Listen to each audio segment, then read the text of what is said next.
If a little green is good, more is even better.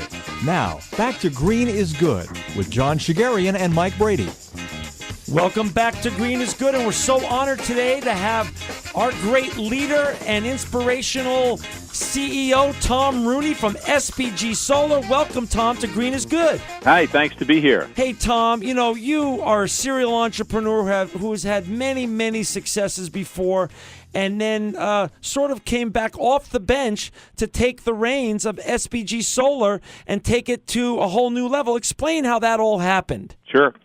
So SPG Solar was founded in 2001 by a phenomenal entrepreneur by the name of Dan Thompson, and then, like much of the solar industry, grew extensively. And about a year ago, I was brought on board to take the company to the next level of size and sophistication, and it's just been a lot of fun. A lot of fun. You had green in your background. Tell our listeners a little bit about your great history and what you have been doing already in the green segment and environmental work. Sure. Well, most prominently, I ran a water infrastructure company that helped a lot of countries with water infrastructure issues literally all over the world.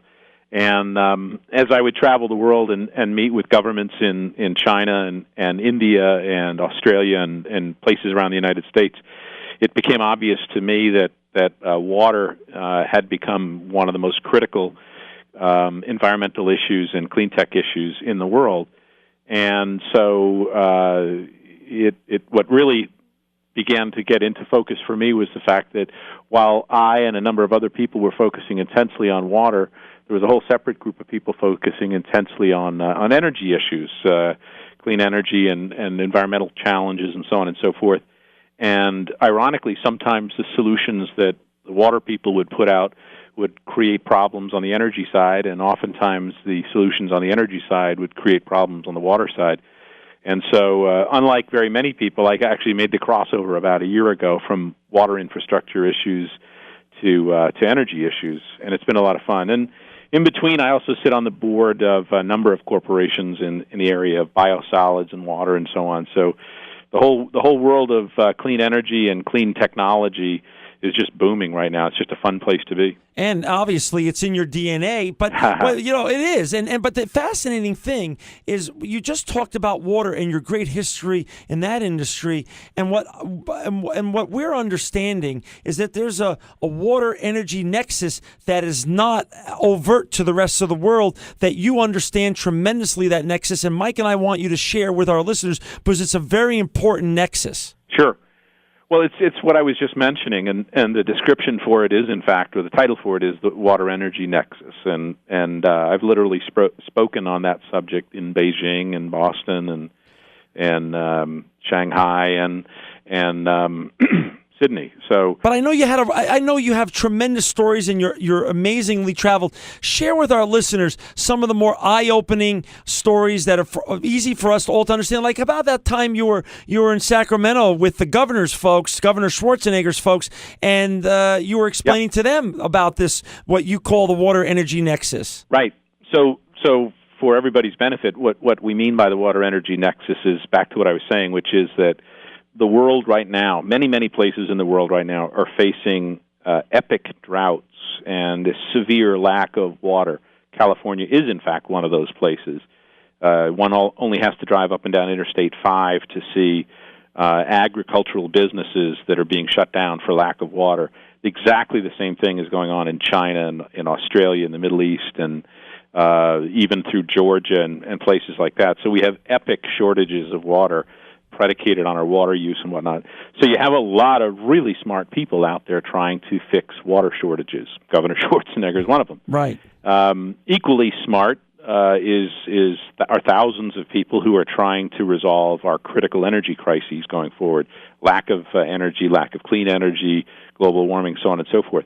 And as I'd mentioned a minute or two ago, many times, in fact, most times, the solution to the water problem creates more of a problem on the energy side, and a solution on the energy side creates a water problem. So I'll give you a quick example. Sure. When I was in Sydney, Australia, I opened the newspaper one morning while I was there helping them with water infrastructure issues, and the literal headline of the newspaper in Sydney was, "Unlimited clean water is on the way." And you read down into it, and basically they were going to, and are planning to use reverse osmosis and desalinate seawater. Right. Well, it works. It's a great solution, except for one thing. It takes a gargantuan amount of energy to turn seawater into fresh water, but it can be done. Okay. And so one man's solution for a water problem creates another person's epic problem on the energy side. Conversely, it's people looked at ethanol at one time as a great solution for energy problems, and of course we've learned that there are some significant problems there. But one of the most severe was the idea that to create ethanol you have to grow corn, and to grow corn you have to irrigate and use water, and so therein lies another issue of an energy solution that has huge water needs. And so to the point of the example in Sacramento. So just to use Governor Schwarzenegger as an example of a very, very smart politician working feverishly, right, both in the area of clean energy for the state, right, and the state is a leader in that regard, and at the same time, near desperate needs around water. And so I happen to be, the company that I'm running, SPG Solar, we had just finished a large solar installation very near to Sacramento. And we were doing the ribbon-cutting ceremony, and of course everybody was standing around because it's a solar photovoltaic system, and talking about, and backslapping, if you will, about all the great carbon savings. So many thousands of tons of carbon would be saved in the 25-year life expectancy. And so I was standing talking to one of the people from the governor's staff and a reporter, and I said, so looking out there on the field, right out there where the solar system is, none of us can see the carbon being saved. And somebody said, that's true, and that's because 10 miles away, shall we say, there's a coal-fired facility that doesn't have to run for an hour or however, and therefore 10 miles away the carbon is being saved. And I said, yeah, that's right. And I said, so what we look out here on this field right now, what other issue is of monumental concern to Governor Schwarzenegger that is also being fixed out there? And everybody looked at me puzzled, had no idea what I was talking about. And I said, well, what if I told you that solar system sitting out there is going to save the state 25 million gallons of water, or actually 2 million gallons of water per year for 25 years, 50 million gallons of water. And they both chuckled and said, wouldn't that be great? I said, it's true.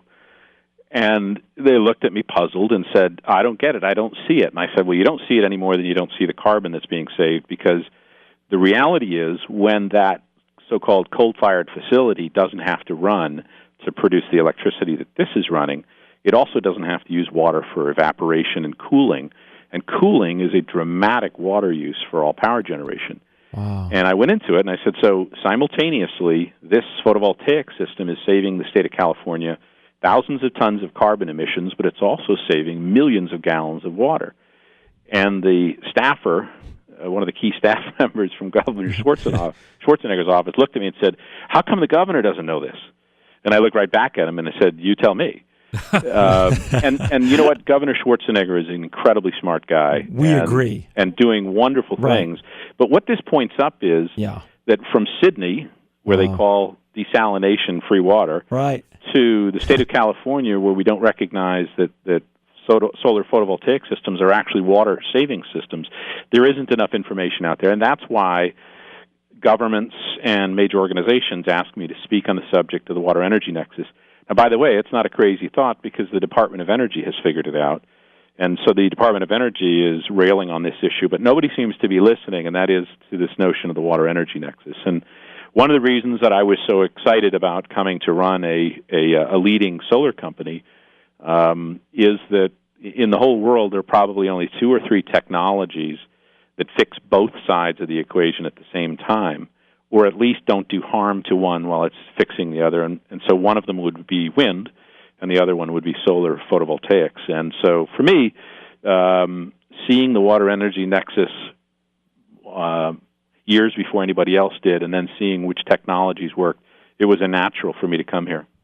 It makes so much sense, too, because one of the things that resonated with me, Tom, what you just said just a few moments ago, is any kind of an energy creation, and you were focusing especially on coal-fired plants, but any kind of energy creation requires a tremendous amount of water. And I'm thinking, well, nuclear. You've got to have an awful lot of water to keep the uranium rods cool. Yeah, and the cooling towers. And so I'm hard-pressed to think of too many energy sources other than solar or wind that don't require a good deal of water. Right.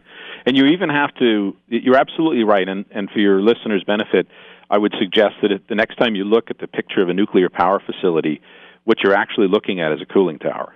That conical, vertical icon that we think of as a nuclear power facility, what we're actually looking at is the cooling tower. And at the top of that cooling tower, there will always be a huge puff of steam coming out. Right. And to put a real head on it for you, in the United States, 48% of all the water that is taken from rivers and streams every single day, 48% is taken for cooling towers for electricity production. And so shutting down nuclear power facilities, shutting down coal, let me take a step back, shutting down thermoelectric power production, which is to say anything that takes creating heat to create electricity, that's where the word thermoelectric comes from, right, is shutting down a huge water consumption point. And the fact, too, is that in the case of coal, there's also now a tremendous amount of water being used for mining of it. And I'm not here to dump on coal or nuclear or anything else. What the point is, though, what I think the world is starting to figure out right now is there are two footprints. There is a carbon footprint, like many people think about. There's also a water footprint. And so the very smartest politicians and smartest policymakers are now starting to say, don't talk to me about the carbon footprint unless you simultaneously tell me what the water footprint is. And that's amazing. That's another great term that I didn't read until I read in your writings, because I get some of your wonderful writings. And in that writing about the water footprint, I just want to hit on this one more topic example before we move on to so many other things that we want to talk about what you're accomplishing at SPG Solar is, this came from some more of your writings. Researchers at Virginia Tech say it takes 8 to 16 gallons of water to burn one 60-watt light bulb for 12 hours a day. That's 3,000 to 6,300 gallons of water a year. Right. That's amazing. So your terminology of water footprint and the water energy nexus is so important to understand. And again, I just want our listeners to be able to access all of the great things you're doing, Tom, at spgsolar.com, spgsolar.com. But there's so much else to talk about. Talk about, now you came in, took over this legacy company, which had already had a great base. But how did you turn it into a profit center? How are you scaling it now and focusing it so it is a sustainable business model and it can take on a whole new scaling? Right. Well, much like any high technology-driven industry, you start off with entrepreneurs doing wildly creative and imaginative things, things that are, even outside of my skill set. But eventually, industries evolve into more professional and long-range, operationally driven businesses. And so that's what I do. And I came in, and you might laugh at some of the things that we have changed and done as a company in the last year, but they're simple. They're the blocking and tackling issues that great companies do. The management of cash, management of scheduling. We've implemented Lean Six Sigma, which is actually much more advanced, but it's quality and cycle time. And so simple things like a $6 million project that used to take 6 to 8 months for us to do 2 years ago now takes 6 to 8 weeks to do. But how about just like the simple stuff also? Didn't you turn the company from residential solar to now focusing on business? Right. Okay. And in that regard, the solar industry in and of itself has graduated from being exclusively little systems on top of people's homes to much, much more than that. And so when we started the company, or when the company was started in 2001, it was 100%, like everybody else's, predicated on doing residential rooftop solar systems.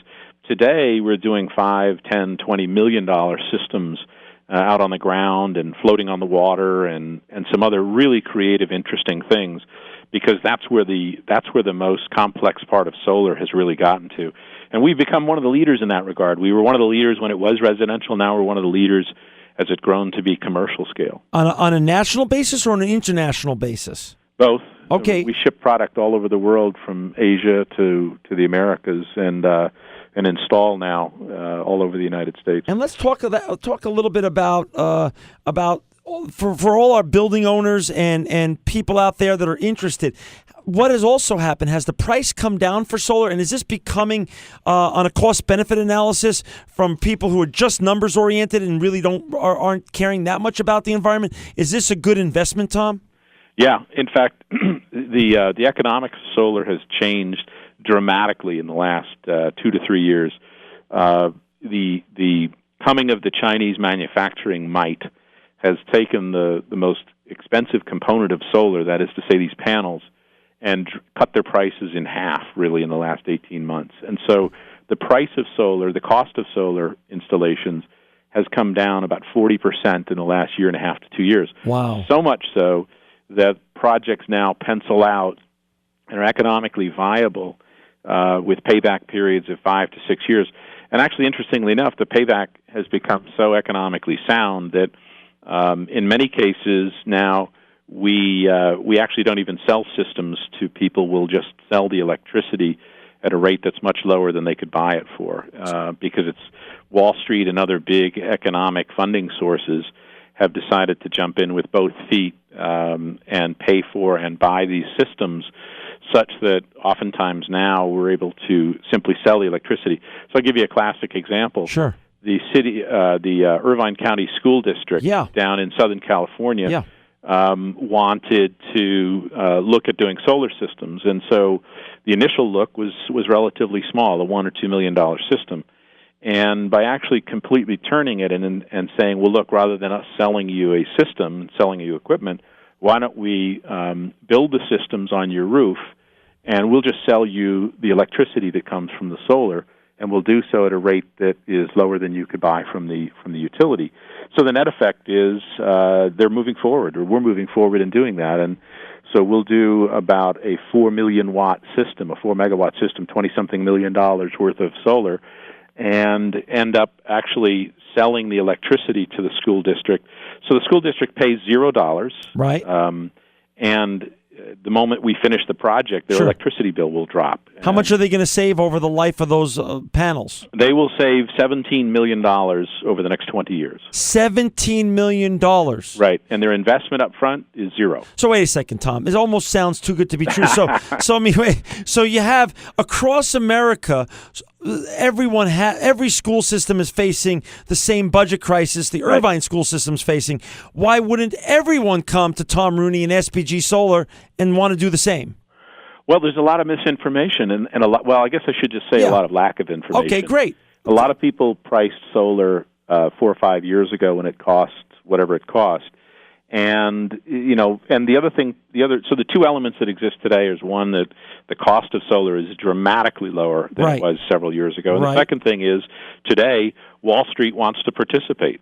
Big investment groups want to invest and own these systems and be able to sell electricity to people at lower rates. And so with the flood of cash that's come in to invest in these systems and the absolutely lower cost, it is a situation that appears to be good to be true. And by the way, that same situation is true from the small scale residential systems. Right now, residential homeowners can get systems installed on their roof for nothing and instantly start saving. We don't do that, by the way, so it's not a pitch of our company. No. But we've had the great people from Solar City. Exactly, we've had them on, and was it again? Their story was as great as yours, and we want our listeners to, like you said, Tom, avail themselves of the knowledge and the costs that are out there. Because 5 years ago, as you said, things were different, but now it's both an environmentally compelling, reasons to do this, but also economically compelling. Yeah, That's and great. I would tell you that very few clients decide to move $5 million or $10 million onto the table for environmental reasons today. Wish it was the case, but that's not the case. Right. They all do it for economic purposes, economic reasons. And once they've seen that the economics are phenomenal, then they are ecstatic about the fact that it's an environmental benefit.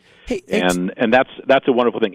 If the day comes under Obama's administration or anybody else's that we have real cap and trade, you might see people doing it even more energetically. But the fact is, don't even need to be there, because right now the economics of solar are just so strong that people do it for economics reasons. Hey, and Tom, you're such a world traveler and so amazingly well spoken. We have about 2.5 minutes left, but I want you to hit on two last topics. Sure. The worldview in terms of what Germany and the other countries around the world and how far ahead they are of us in here in America, and how much we have to catch up on, and the word on your website called photovoltaics, which I've never heard of before, and I want you to explain what it really means and things of that such. Well, two big issues. Yeah. The first one being the global scene. The depressing fact is that the United States is woefully behind the world in terms of clean technology, and specifically photovoltaics. Unfortunately, or fortunately, we like to think that the United States is a technology leader. Right. But in the case of photovoltaics, we are a decade behind and falling behind by the day. Germany, Japan, Spain, France, and now even Canada are all way far ahead. The solar market in Germany, where the sun is the equivalent of Minnesota, the solar market there is per person 20 times the size of the United States. And so the technology leadership based on being the end user is right now in Germany. And frankly, the manufacturing leadership and all those great, exciting, high-tech jobs are now all in China. So if listeners hear nothing else, we've got to wake up and demand from our politicians that the United States not become a world follower in this area. There are clean, high-paying jobs that are going to every country but ours, because we haven't gotten the wake-up call that this is critically important.